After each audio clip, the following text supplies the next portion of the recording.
Meet with Adventure on Kodiak Island. A convention and meeting planner handbook.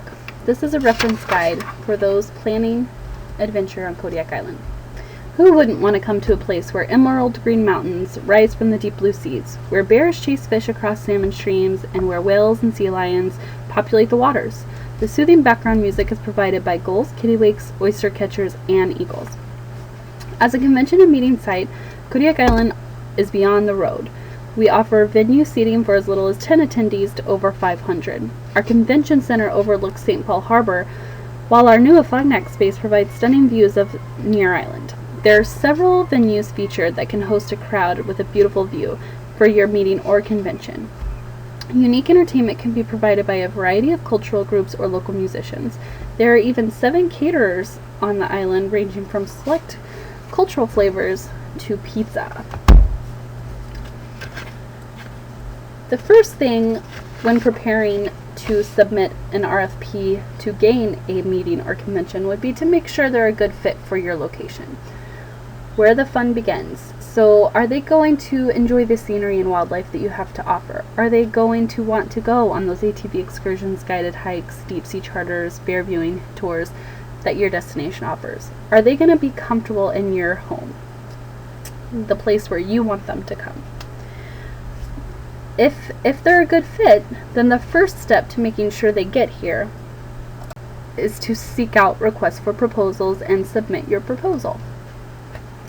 You want to research potential clients and submit the following: preferred and optional dates that you are able to host them, the number and types of accommodations available at your destination, the capacities and usage availabilities of the meeting spaces that you have provided in your proposal, the dates and types of meal functions possible, exhibits and other special featured activities that are available at that time, and points of contact for specific references. Step 2 is developing a budget. Now, step 2 usually takes place after your proposal has been accepted by where you submitted it. Then you're going to want to start developing a budget. The first thing to do with that is to develop a finance committee if it's going to be a large convention or meeting, because you're going to want multiple people sitting in on the revenue and expense side of things. The second thing you're going to do is determine a sponsorship goal and reach out to those potential sponsors. Now, the potential sponsors are typically local businesses. City and borough funding can come into play, as well as people maybe who are not capable of monetary sponsors but can provide cheaper spaces for meeting, convention items, and swag for their convention bags. You're then going to want to set a meeting budget and stick to it. Maintain a revenue and expense sheet throughout the entire convention or meeting process. Manage your resources effectively, and most importantly, keep a daily log to be sent to the director each day. You're going to want to provide an estimated cost sheet to the person coming for a convention. It's kind of a tell-all on whether it's possible or not. So for instance, on an island, these are the type of costs we look at. Now, some people might want to come to Kodiak Island and be a good fit for us, but with higher prices, are they capable of being that person?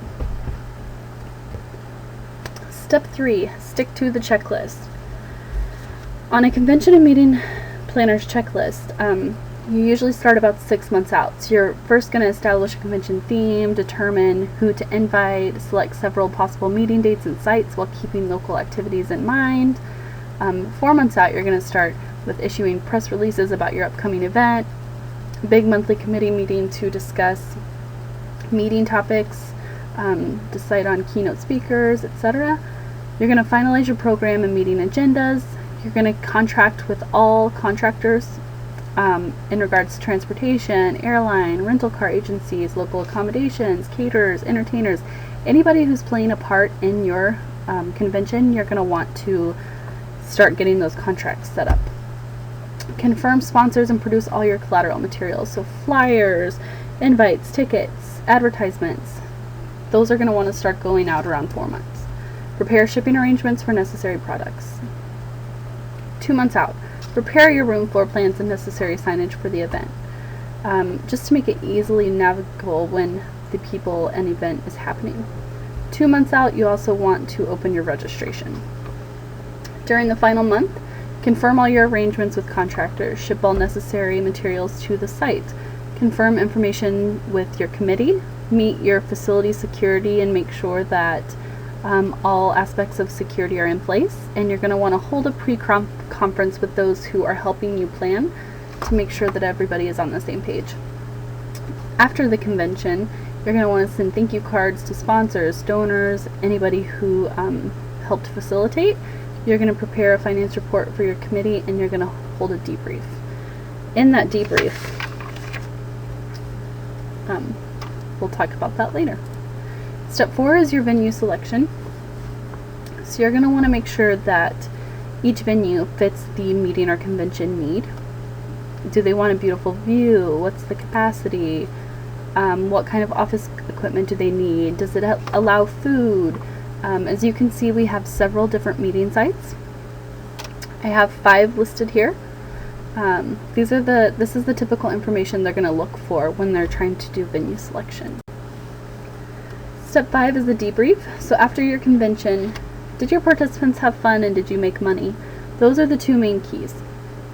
You're going to want to send out surveys after the event. Ask questions like the date and time of the event, a description, how was the decoration and theme, how was the convention food, do you have any comments for improvements? You're going to review the revenues and expenditures and make sure that your event made money, was it worthwhile, and then determine value and file documentations properly so you can always reference this event. And that is how you successfully conduct a meeting or convention.